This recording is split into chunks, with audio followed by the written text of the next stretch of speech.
কাজে কর্মে তার অনেক অনেক প্রশংসা রয়েছে। যাই হোক, আজ খেলাধুলা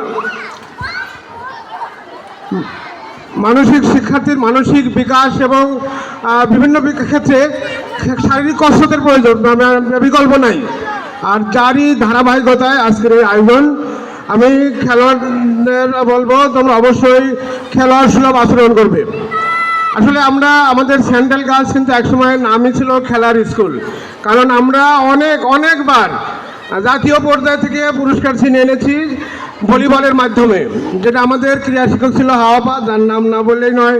তিনি অক্লান্ত পরিশ্রম করে আমাদের বিদ্যালয়কে অনেকবার জাতীয় পর্যায়ে চ্যাম্পিয়ন করেছেন। কিন্তু হাওয়াপা যাওয়ার পর থেকে আমরা একটু খেলাধুলায় পিছিয়ে পড়েছি। তারপরে আমি আমার ক্রীড়া শিক্ষককে বলবো আমরা আবার সাবেক অবস্থা ফিরে যাব। বিদ্যালয়ের এখন ছাত্রীর সংখ্যা, স্যার আপনি জেনে অবাক হবেন, আমাদের বিদ্যালয়ের কিন্তু আশেপাশে অনেক স্কুল, তারপরে এখনকার শিক্ষার্থীর সংখ্যা 1300, যা দিন দিন বেড়েই চলছে। এবারও প্রায় 300-র মতো ছাত্রী ভর্তি হয়েছে। আমি স্যারকে অবশ্য জানি না তার কতটুকু ক্ষমতা, আমার প্রতিবারই কিছু না কিছু বেঞ্চ